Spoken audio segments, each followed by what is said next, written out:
Hello everyone. Today I am pleased to discuss with you one of my favorite poems, Matthew Arnold's Dover Beach. It is very important for us to know and understand the context and the background of this poem. Then in this video about Dover Beach by Matthew Arnold, I have tried and I am trying to divide this poem into two parts so that it becomes easier for you to understand, because there is a lot that I have to speak and I want to convey it to you people so that you can write brilliant answers in your exams.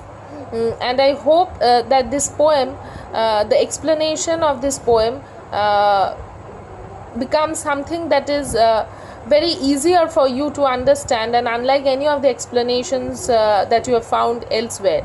And if you see this video, you will understand that you don't have to go anywhere or search for any answers or any points elsewhere, because I have tried to accumulate all the relevant points relevant to your class, relevant to your standard in this entire poem. So let's start discussing the poem first. It is very important for us to know and understand the context and the background of the poem. So I'll start with the background and the context of the poem.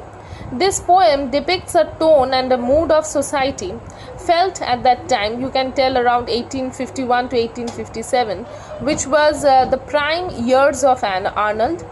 It was a time when London saw rapid population growth and became the first to move towards an industrialized society, leading to an increased feeling of resentment. As a result of this kind of resentment, the Victorian era came to be regarded as the times of trouble, taking a large toll on the human happiness. In this poem is present the universal problem that the Victorians expressed at that time or experienced at that time, that is loss of faith. Now, what does this loss of faith mean? It means rapid developments, forced new beliefs, scientific views, discoveries, rather than the religious ones. Now, one thing I would like to ask you, can you tell me what was the greatest scientific, or what were the two most scientific discoveries that shook the foundation of all the religious bases? This is a small homework that I would like to give it to you before I discuss the answers at the end. I would love to hear it from you in the comment section. That what were the main discoveries or the greatest discoveries that shook the foundation of all the religious bases? And we see this being echoed not only in Dover Beach but also in another of your poem, Darkling Thrush by Thomas Hardy.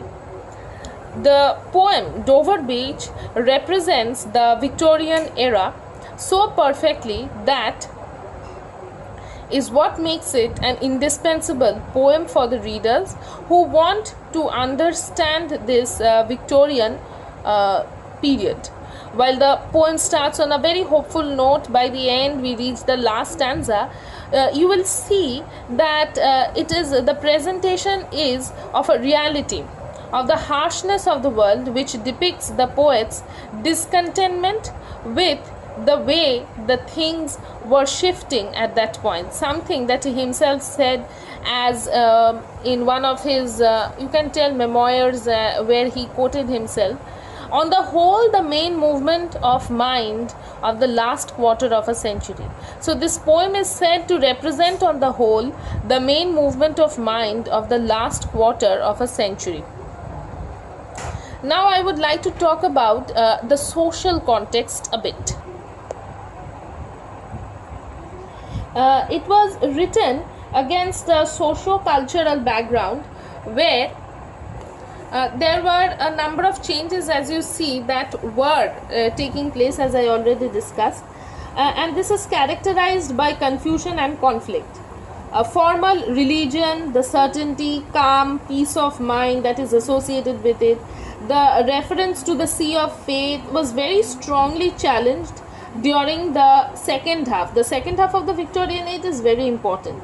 People began to give priority to science and technology, And Darwin's ideas. So here you get one of your answers. Charles Darwin's Origin of Species. So Darwin's ideas about the origin of men, the development of apes. Then another of your answer. I hope you will note it. So Freud and Darwin. So Freud ideas we are talking about. Freud's idea about the power of the sexual desires over the human life, even in infancy, and Marx's idea about the economic basis of the most human struggles made it impossible for the Victorian people to stick to their old beliefs about God, Christ, then the supremacy of the essential goodness of man. The Bible began to be challenged, it began to be scrutinized according to the findings of science. This you may refer to it, you may include it in your answer if you like. It is known as higher criticism. So everything began to be shattered. Okay, and this was something that was troubling them. It was troublesome. So when we come to the rest of the lines of the poem, you will understand how this finds even more relevance, how it is equally important for us to understand each and every important line. Don't worry, we will even discuss the literary and the poetic devices that has been used here along with the themes. So without much ado, let's start with the poem at the first. And the very beginning, if you see, I have made something for you in circles. These are the themes, so that when you write your answers, you can focus on them. Even if you don't remember much of the points, these hints or these the highlighters that will help you to make up some of the points if you have studied the text thoroughly. Okay, so let's start. The sea is calm tonight, the tide is full, the moon lies fair upon the straits on the French coast, the light gleams and is gone, the cliffs of England stand, glimmering and vast, out in the tranquil bay. Come to the window, sweet is the night air, only from the long line of spray, where the sea meets the moon-blanched land. Listen, you hear the grating roar of pebbles which the waves draw back and fling as they return up the high strand. So now what is being the poet is telling here? At the very beginning, a mood of sensory awareness is created, and the natural scene, as you see, is amalgamated, it is mixed, it is integrated, combined with a sense of spiritual security, with a calm, full, fair and tranquility, you can tell. And the setting, as we see here, or as the readers see here, is inside a room. It may be a hotel on the coast of the English Channel. The poet or the speaker and his beloved are looking outside their window at the French coast across the sea. So this is the setting. Now what are they telling here? Upon the straits on the French coast, the light gleams and is gone. The straits here refer to the Straits of Dover. Gleams and is gone. So gleams and is gone refers to the flickering light on the coast, and the fluctuating faith in God and religion and the flickering light. These are the two explanations of this gleams and is gone. One is literal, as you understand, and the other one is metaphorical. The cliffs of England stand. The cliffs of England, they are naturally composed of an eroding limestone, that is chalk. Glimmering and vast, as because it is white and the moon is shining, it is glimmering, it is bright. And this concept of eroding furthers the theme of the weakening of faith in the humans. So now we are moving on. Out in the tranquil bay, come to the window, sweet is the night air. So the bay is tranquil, the bay is calm, and and addressing to his beloved, the poet is telling that come to the window. He is urging her to come to the window, as if the poet or the speaker is anticipating the shift in the human ideology from the Christian tradition. So there is a constant reference that come to the window, let us be together, let us see together. This sense of togetherness is reminded over and over again and that is what makes us to draw this conclusion that as if there is a shift in this human ideology. It is experiencing these delights of nature, because probably they will not be able to see this calmness literally and metaphorically later on with the development and the changes in the environment with the rapid growth of science and technology, where only from the long time of spray where the sea long line of spray where the sea meets the moon blanched land. So this is a very beautiful and a pleasant image, and our senses are immediately put to calmness. Where the sea meets the moon blanched land, the sand looks white. Listen, you hear the grating roar. The jarring roar of the pebbles is a striking contrast to the pleasant atmosphere. So here the disruption, the change in note is something that strikes us, the readers, is noticed here. Of pebbles which draw, the waves draw back and fling. So draw back and fling refers to the ebb and flow at their return up the high strand. So there, when the pebbles return up the shores, something happens. What is it? We'll see in the following lines. Begin and cease and again begin with tremulous cadence and slow, and bring the eternal note of sadness in. So here there is a heightening of the mood of sadness, and this happens repeatedly. The pebbles being drawn out and drawn in. By what? By the waves. So the tremulous cadence, the trembling rhythm, slow and bring the eternal note of sadness in. So the monotonous and the despondent rhythm of the waves makes the speaker depressed. There is a shift in tone and the melancholiness sets in. The melancholy atmosphere is created by the poet. So it has finally the readers are taken to that age where the calmness is no more there. The calmness is no more a reality, and it is only melancholy, depression and sadness that is to accompany us. Sophocles long ago heard it on the Aegean, and it brought into his mind the turbid ebb and flow of human misery. We find also in the sound a thought, hearing it by this distant northern sea. So here what is the poet telling? So the reference, one more thing you will notice, that the reference to Sophocles is quite important. I will explain this soon. Let's first read the poem once. Sophocles long ago heard it on the Aegean. So Aegean is the sea that lies between Greece and Turkey. The speaker or the poet is now reminded that Sophocles also heard the same sound sitting on the shores of the Aegean Sea.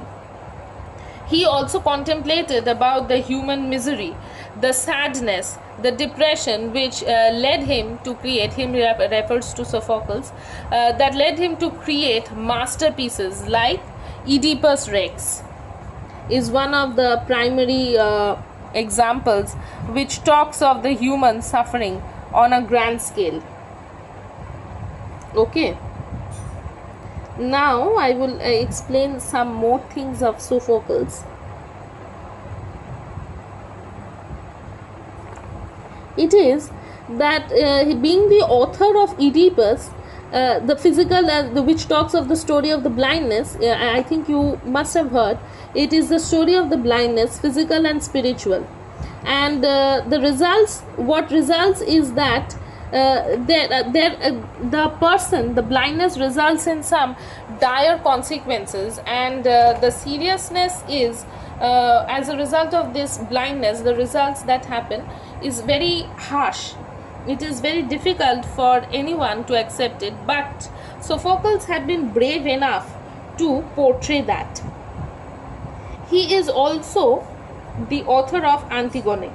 It is an outstanding lyrical drama. If you refer it in your Google, you will find out the importance and everything, more details about it, because if we start discussing it will deviate us from the main topic, that is our poem. So here, in doing so, what Sophocles is teaching us is that if you compare it in terms of Oedipus, that this dissociation between physical blindness and insight, we are in this modern age we refer to within the context of Matthew Arnold's Dover Beach, that in this context of Dover Beach we are probably lacking the insight. It is time that we distinguish between the physical blindness and the insight. One can be blind but wise enough to see the truth. And Oedipus, while he was endowed with vision, he was not blind. While he was endowed with vision, yet he killed his father and married his mother, sadly. So he lacked insight. It is only at the end, when he intentionally becomes blind, that he begins to see the truth. So the physical blindness resulting in the insight finally comes at the end. Okay, and what we see here in the context of Dover Beach is this allusion, which marks it very important. Scientists and thinkers, who deny religion, as well as the false pretenders who cling to the formalities and taboos as only to be too blind, or they are only too blind to see their own inadequacy. They do not have that insight. They lack that insight. They could not suggest alternatives to what they seek to eliminate, and this could not suggest any other thing but to suffer. If we take it in the case of Antigone, we see it is the story of the conflict of the divine and the human, between the love and duty. Though it is slightly different from the context, yet the reference to Oedipus is very important. So one's physical blindness leading to insight, and one's gaining an insight yet being physically blind. So one at the cost of the other, and he was not the only Matthew Arnold was not the only one to have spoken about the human sufferings. It was Sophocles who taught us about the misery and the sufferings of the human beings on a grand scale, and that's why he's called as the tragic poet. We find also in the sound of a thought, hearing it by the distant northern sea. So this disordered rise and fall of the human misery, as seen during the times of Sophocles, as seen in the Victorian period also, the poet Matthew Arnold is telling that it is symbolic to the ebb and flow of the sea waves, the rise and the fall of the sea waves. The sea is an archetypal image invested with the sentiment of divine dignity. There is something divine in it. The northern sea, again, if you talk in terms of geography, then the northern sea refers to the Strait of Dover. Now the third stanza is very important.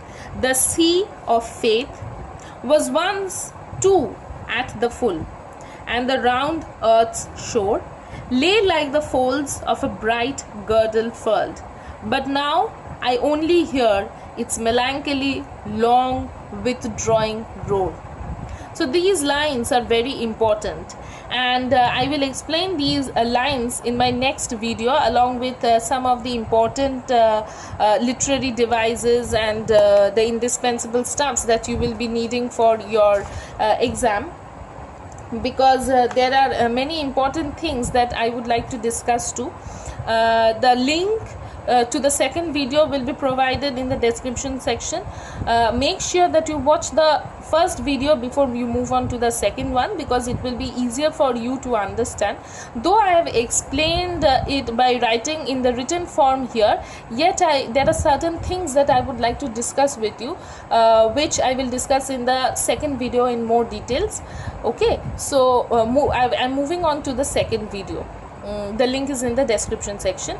Don't forget to like, share, subscribe, because I am working on the surprise that I have promised you once it reaches the 100-mark subscription. And why will you not share it with your friends who are eager to learn, who do not have the means? Please help me reach out to them. Okay, and stay tuned. I am following you. I'm giving you the second video soon. It will be at your fingertips right now.